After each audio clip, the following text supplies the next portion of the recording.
Dane and Derek is an uncensored, unfiltered podcast. You can find content warnings in the episode description. Thank you for listening.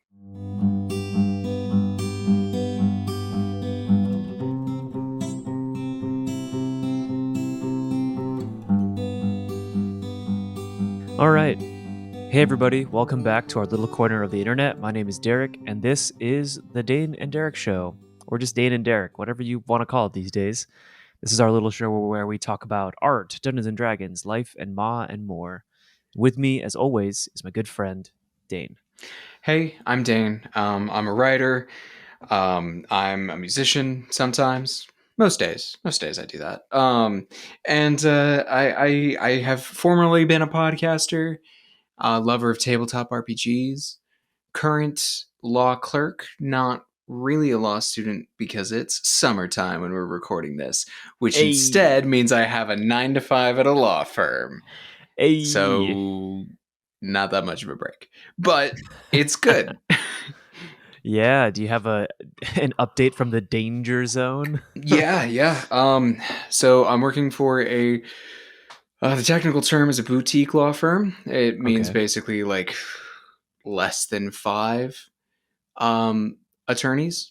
So it's like super specialized, small.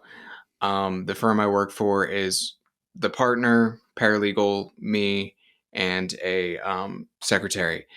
So it's super intense in the weeds work. And I really like the attorney I work for. She's brilliant and pretty inspiring, and just wicked cool. A little scary. Got a little, when I make my mistakes, as all people do, I know it. I am informed, but I have never felt unfairly so. And I know some people who've gotten like they're not in good places right now for their summer work. So I'm like, feel lucked out. I feel like I lucked out. Gotcha. But I'm really liking doing the actual work, even though it's kind of like, I don't know if you did a ton of restaurant work, but like when you start out doing restaurant work, there's all these like side jobs, like busing and hosting and stuff like that are doing all of the work that makes the waiting tables job happen, and people who wait tables, especially the people who do a good job at it, they do some busing and they do some hosting, like they still do some of that. I feel like that again. I feel like I'm doing the law equivalent of bussing tables while I watch and hope that I get to be to wait tables someday. And so it's like it feels like a good place to be. And it definitely makes me both very much want to like get back to school and be like, I just gotta like pound this the fuck out and like just like get it done. And at the same time, it makes me never want to go back because, I'm getting paid again and, I'm actually doing it and like it's not theoretical. Like I like all of that. So it's a weird place to be. And I'm getting the feeling that this is just how I'm gonna kind of perpetually feel for the next 2 years. With an ever increasing side towards get me the hell out of school so I can go work a job, ever getting ever stronger as I go, That's awesome. That's a good like metric and gauge to have. Yeah, I'm pretty pleased with it. Yeah. So it's been good. And in the other aspects of life, I've still got my ongoing home D&D game that's pretty OSR. As far as 5e can get OSR. There's a couple more things I could do to crank it that way, but and that's been great. And I'm writing most days, and I've actually here's a little bit of news on that front. I'm starting to shop around for editors. Oh wow. Mm-hmm. And that's for your novel, right? Currently for my novel, I think I might also have that for my novella as well. Gotcha. And I'm hoping to finish one more book before I take the next step after that, which is start looking for somebody to be an agent. Very nice. Which would be the next one after that. But like there's progress. It's very slow because it's not the main thing I do with most of my time every day, but it is um I'm feeling good about my balance between these things right now, honestly. Mm. Um because I can take my time and go at the pace I need to go to get the work done the way I want it done in terms of the noveling and writing and finding the right agent and working towards getting published without any added pressure of like, God, I am making no money. There's no forward progress in other aspects of my life, those sorts of things. And that has been really good. Mm. We'll have to do a separate episode talking about that balance Hmm. because I think I could definitely use some of that right now in my life. Fair enough. That sounds like a good segue to see how are you doing with film update? Yeah, I mean, film stuff has been busy. We've been in kind of the thick of filming the doc. Hmm. Hmm. It's been a lot of getting footage and a lot of meetings discussing budgets and how we're gonna fully finance the thing, as well as just like a lot of figuring out like who are we going to interview, how are we going to interview them, when are we going to interview them. Hmm. And something that I haven't really had the chance to do before is like I guess like do research. Like Uh-huh. I've done like googling and read books on topics that I was interested in writing about, but I've never like just sat down and like talked with people and Hmm. like listened and like basically pre-interviewed them. Yeah. And so we're kind of starting to figure out what that would look like. That's awesome. Yeah, it Sounds feels yeah. it sounds a little Well, bit like you're building the plane while you're in the air, but yeah, and that sounds like every film. yeah, and I think that's what's been the most interesting part about the doc at least has been building the plane, but it's moving a lot slower than some of the other film projects. Hmm. I think Hmm. some of the other film projects I've definitely let go by the wayside, and I'm a little bummed about that. But you know, kind of working through that. I think outside of like film stuff, I've been really trying to prioritize like staying healthy, getting Yeah. sleep, going to the gym, eating right. I discovered I'm allergic to shellfish. That was a Oh, thing. how Um, bad? like bad enough that I shouldn't eat shellfish ever again. Well, yeah, fair. But they gave me an EpiPen. They told me that like basically I had my lips swelled up, Uh-huh. and they were like that's like one step away from anaphylaxis. So Yeah. like you're pretty lucky, so just avoid it. So How that's been very interesting to is kind of this work through. new? I Y- I, I It's don't. one of those things where like it was probably one of those things I was always allergic to. It just over time got worse. Gotcha. Okay. Okay. So yeah, that's what the doctor theorizes because they thought maybe it was because like I'm sensitive to dust and maybe I was allergic to dust because if you're allergic to dust, you are most likely allergic to shellfish because it's the same mite. Huh. Yeah, but it turns out I'm not allergic to dust mites. I'm just allergic to shellfish. So Hmm. and specifically it's shrimp and lobster, not Interesting. crab. But because of shellfish and the nature of it, cross Just contamination is very regular. So yeah. Yeah. yeah, Huh. Fascinating. yeah. So that happened. I'm also allergic to most kinds of trees and grasses and animals, but I knew that. Um, Yeah. I, Yeah. I I knew that growing up, but I did not know just how many. It's like they showed me a list, and I'm like, out of like the 90 things they tested, I'm allergic to like 85 of them, Oh my. in varying degrees. And they were like, yeah, most things like like taking Benadryl and doing and taking a Zyrtec will fix this. But if you Hmm. really want to fix it, like we have there's things you can do. And it's been interesting kind of exploring like what that is. But I think for the most part I'm probably just going to continue just taking my regular allergy meds and just accepting that when I travel I'm going to be knocked out the first day, with a Benadryl just to adjust and acclimate. um, Build it in your trips. yep. Yep. So hey, yeah, it just means more vacation. But Hell yeah. um, so yeah, it's just been a lot of that. And then yeah, a lot of that. And I think just trying to make sure it's mostly been like, and this is something we can talk about in a separate episode, but trying to find ways to carve out time has been difficult as of late. Tell me And about it. Like I pre-ordered Tears of the Kingdom, Mm-hmm.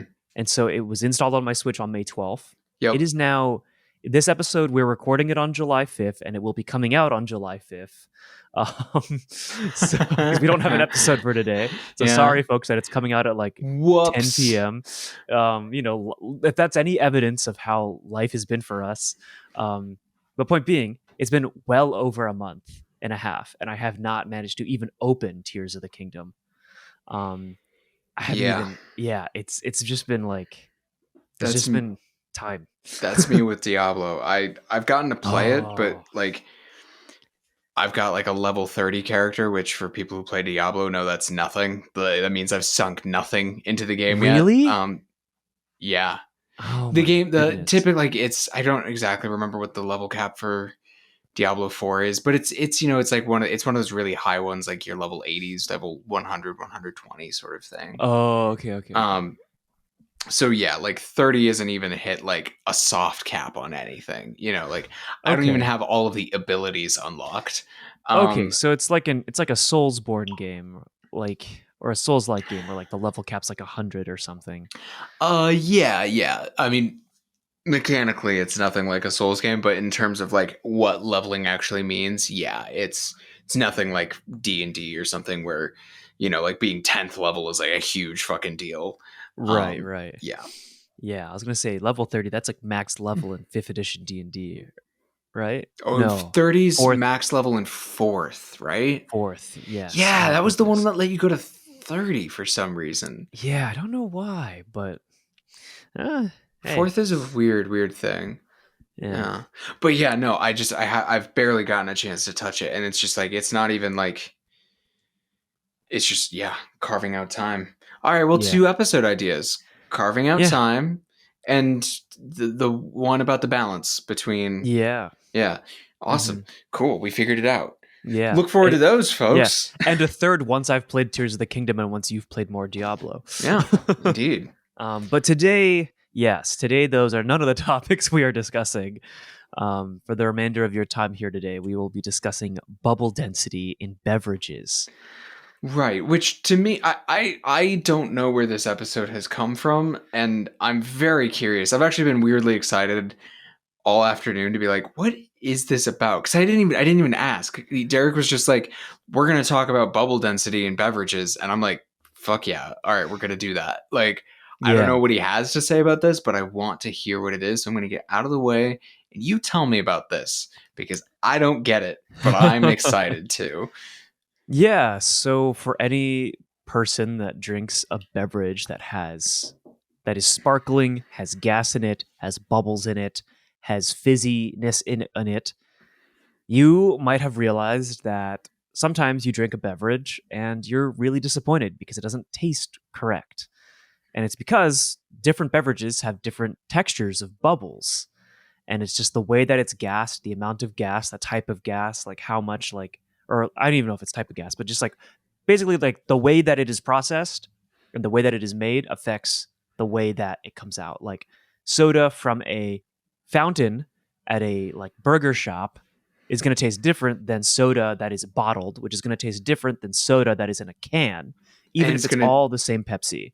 Right, and it's gonna taste different in a plastic bottle versus a glass. Yes, exactly. And Gotcha. so, and then on top of that, right, you've also now got various brands of sparkling water, sparkling wine, sparkling ciders, sparkling, um, this, that. And then you now have like soda streams where you can customize your own CO2, right? Right, right. And then Um, there's like you've got your beers that all are tapped differently, right? And exactly. yeah, Yeah, because if your beer came out just kind of like a liquid mush because it's with, like you don't want it to yeah, be flat. But that's it, interesting because that's not like beer isn't it's not like it's not CO2. It's, carbonated in the yeah. same way that Hmm. like Coke is. It's Right. It's carbonated with that like nitro. It's like a yeah, nitro kind of feel. I Yeah. don't know enough about beer, sorry. Um I don't know I have either a really. friend who knows so much about beer, and Huh. he would have all the answers on that one. Huh. Okay, so yeah, there's different bubbles and different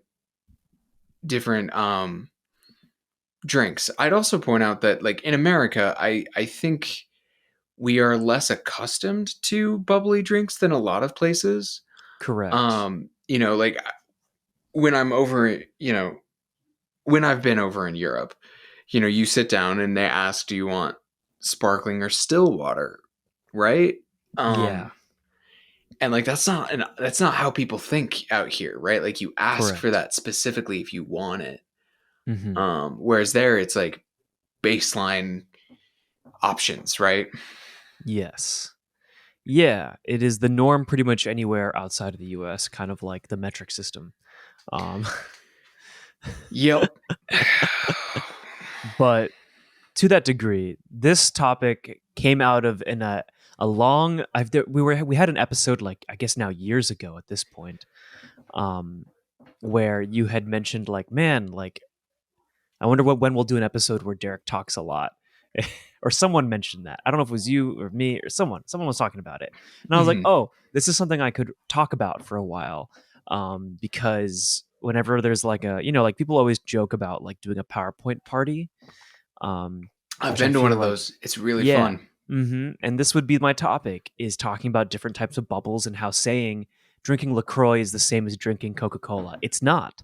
And to tell any person that is drinking soda to drink LaCroix and that'll fix their soda drinkingness is completely wrong. It's completely two different sets of bubble textures. And for most people that drink these kinds of beverages, it has nothing to do with like like the sugar isn't necessarily the problem. The caffeine isn't necessarily the problem. It's the literal like bubble texture.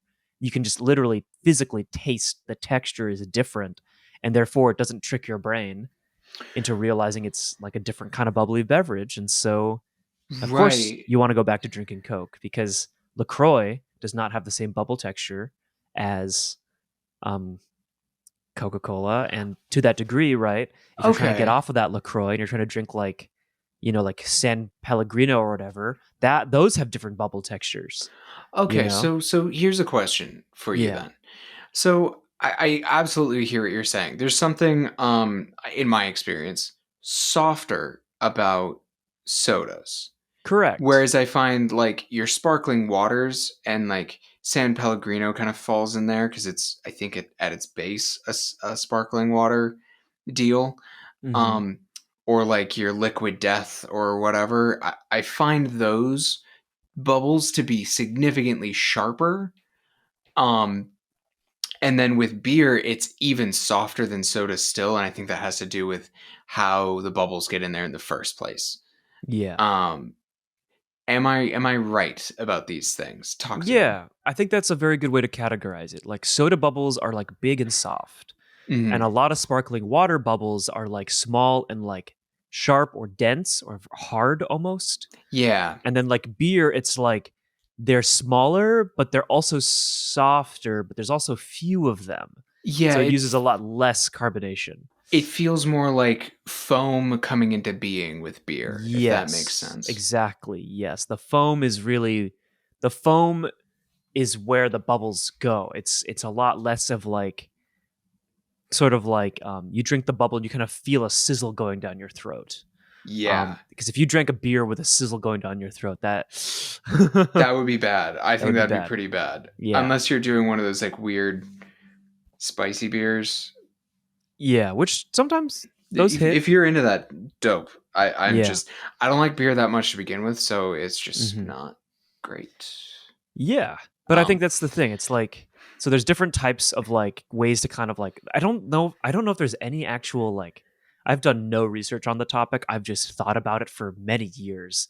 And I have talked to people about it for many years about how like the reason why I don't drink Perrier is because the bubble texture in Perrier in my opinion sucks compared to that of like Topo Chico or San Pellegrino or LaCroix, even. And mhm. there's a reason why so many people love LaCroix, and it's because the bubble texture is like close enough to like a soda, but it's like still a little different. It's not Mhm. quite like a club soda has a different bubble texture than like a LaCroix, but it's very interesting. Like, but then again, like I might even be like contradicting myself with like LaCroix because I think within the subfamily of LaCroix, there's different types of LaCroix that have different densities. Like the tall can LaCroix always taste better than the short can LaCroix, hands down.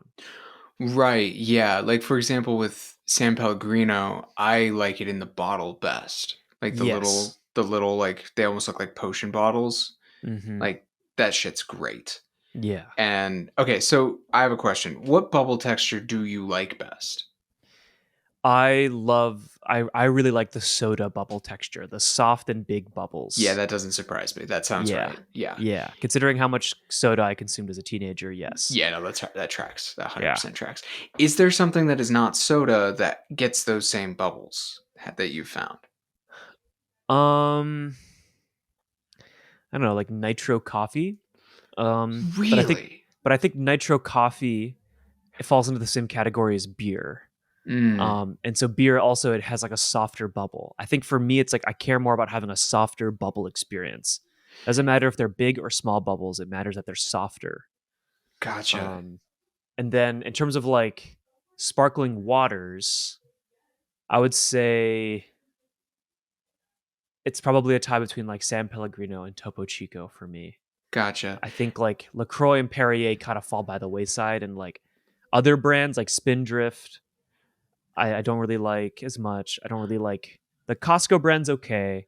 Probably the best brand that I like is Bubbly. If you've had Mm, those, I've had those. I'm super into Liquid Death right now. really, are they're a Yeah. Colorado brand, aren't Yeah, I they? think so. They are particularly sharp though, but I like that. That's Mm, what I like in. It's why I like Sam. Like if you were to like, if I don't drink a lot of sodas of any kind these days, but if you were to like force me to drink like a soda with like the sugar and everything, I'd be like, give me a San Pellegrino if that counts. Like like one because of I those like the flavored ones. sharp. Yeah, like I like Coke, but it feels like drinking syrup to me. Um, Mm. because of the sugar. And so what I'm kind of wondering is maybe the sugar content affects the softness of the bubbles because everything we were talking about that has soft bubbles, it's pretty high in sugars, even if they're not Oh sweet yeah, sugars. Like beer is chock full of sugars, right? yeah. And Like, same with like nitro coffee. yeah, I yeah, didn't that even was, think about that. yeah. I'm wondering if like the sugar has a softening effect, maybe not in actual chemistry, but in how we taste, perhaps. Perhaps, yeah, because now that you bring it up, like we at work we have like a nitro kombucha thing, Mm, and mm. it also has really soft bubbles that I like. But I also can like taste the sugar I'm drinking when I'm drinking the kombucha. And so, maybe Interesting. yeah, maybe the way the sugar kind of like works in with it. Don't Because we have friends I that do always, chemistry? we have some.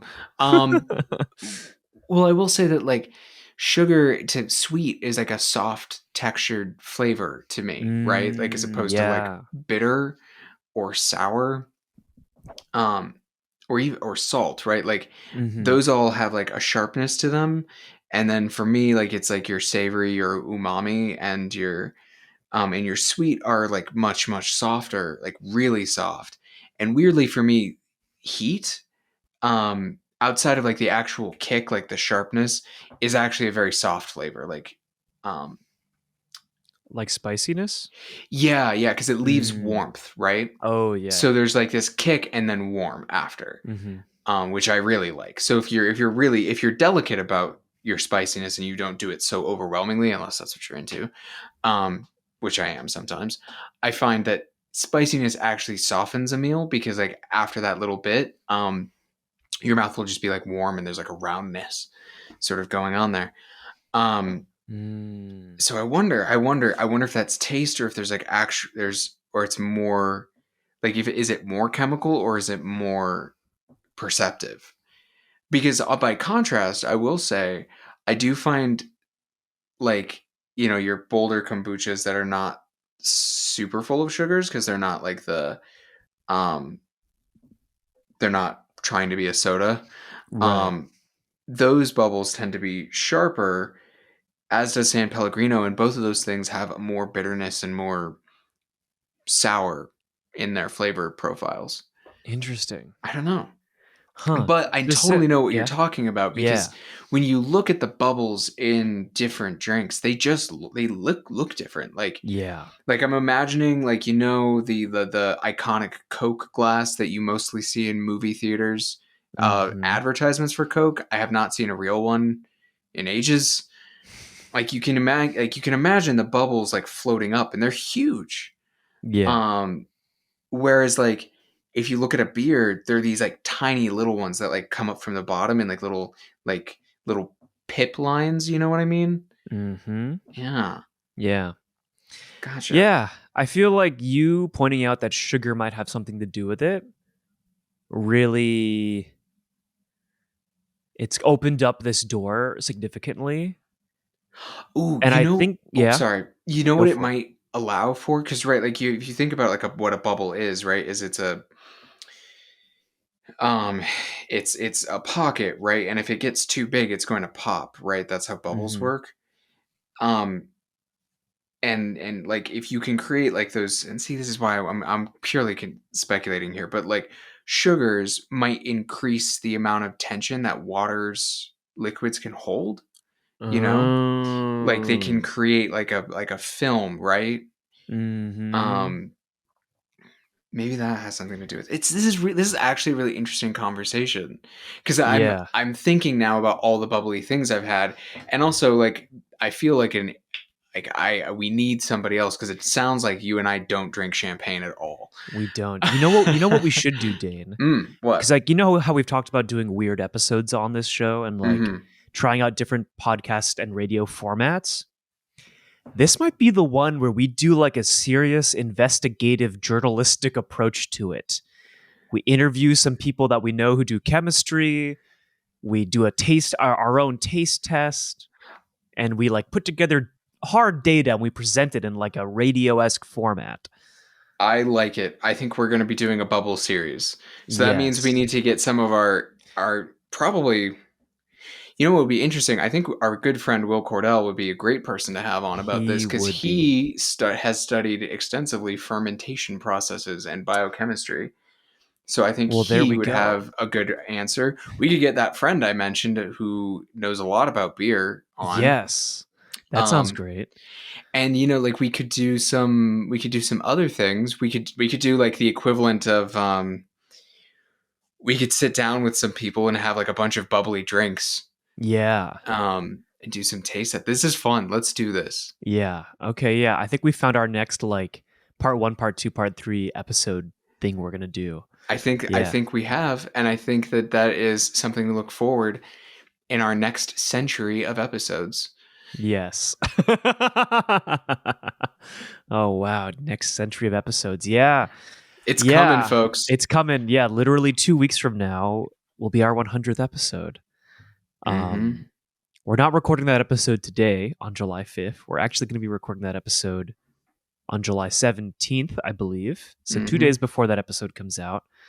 And so I'll be curious, Dane, what we have to say when we hop back on the mic to talk about 100 episodes, which is I don't know. I mean, I feel like you've done something this long, but I certainly haven't. So, Huh. I yeah. We'll talk. We'll talk. Yeah. yeah. Let's not get started. We Yeah. are in the pocket right now, folks. Like Yes. we are We like have done it. we have done a sub 30-minute episode. Um, Which we haven't done in Mostly because what years. we've realized is this is actually a very long episode, and Yeah. we don't have all the prep and knowledge that we need. We need experts, and Yeah. we need examples or Yes. subjects. I don't Yeah. know what to call the bubbly We need to go drinks. to the whiteboard and make a plan. Yes, we do. This, as it turns out, is an introduction. It's a teaser for It's a what's teaser. coming. Yeah. Bubble Um, density number one. Bubble density number one. However, we have 45 seconds, so let's get this done before then. Are you ready? Okay. Yes. All right, everybody. You can now follow me on my website, benigfilms.com. And yeah, follow the show at Dane and Derek everywhere and tweet at us or Instagram at us if you if you know a soda expert. Okay, Dane, go. Yes. If you know a soda expert, let us know. DaneWrites.com is where you can find all my shit. I haven't posted in ages. There. All right. Thank you, everyone. Goodbye. We'll see you. Bye. Out here on the sand, not far from land. Sure, I'm warm, but I wish I was cold.